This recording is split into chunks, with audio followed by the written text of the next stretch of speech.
Halo semuanya, perkenalkan saya Edio Putri Santiasa dari program studi Pendidikan Bahasa dan Sastra Indonesia semester 4 dengan dosen pengampu Dr. Iwan R3 SPD MPUM.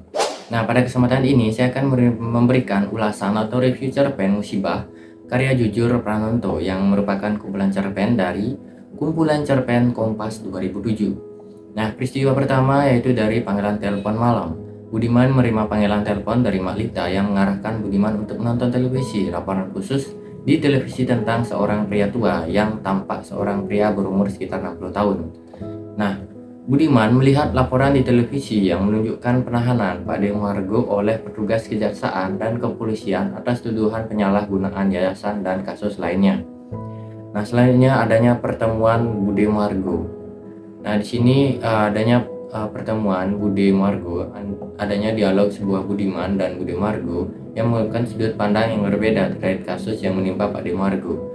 Bude Margo mencoba untuk menjelaskan kepada Budiman bahwa tidak semuanya tuduhan selalu benar dan bahwa musibah bisa menimpa siapa saja, termasuk orang baik seperti Pak Demargo. Hal ini menunjukkan kompleksitas dalam penilaian terhadap karakter seorang dan pentingnya memahami situasi secara menyeluruh sebelum membuat kesimpulan. Selanjutnya di sini ada peristiwa diskusi dengan Ustadz Ramadan. Budiman berdiskusi dengan Ustadz Ramadan tentang situasi yang menimpa Pak Demargo. Nah, Ustadz Ramadan memberikan nasihat dan saran kepada Budiman termasuk tentang pentingnya menjaga keamanan Budimargo dari kejaran wartawan. Nah, di sini pun Budiman berusaha mencari cara untuk membantu Pak Demargo.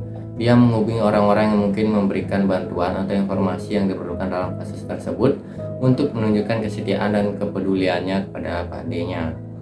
Nah, selanjutnya ada gambaran peristiwa lainnya yang bahwa ada upaya mengendalikan situasi hukum yang dihadapi oleh Pak Demargo melalui intervensi dari pihak lain, seperti Mas Prabowo yang akan mengatur susunan hakim di pengadilan. Meskipun demikian, masih ada pertimbangan etika dan kepatuhan terhadap mengikuti prosedur hukum yang berlaku.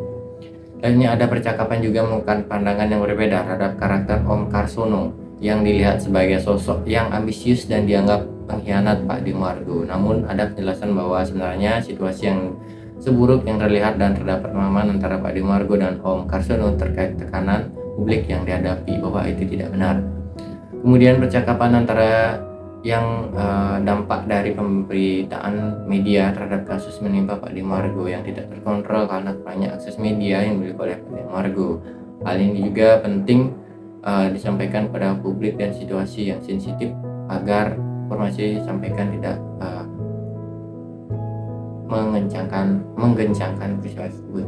Nah, pada peristiwa terakhir, percakapan mengarah pada keputusan untuk Bude untuk pindah dari rumah sakit ke tempat lainnya demi keamanan privasi dan diskusi tentang pilihan tempat rumah tinggal baru yang mencerminkan kekhawatiran eksposisi dalam menjaga reputasi keamanan keluarga.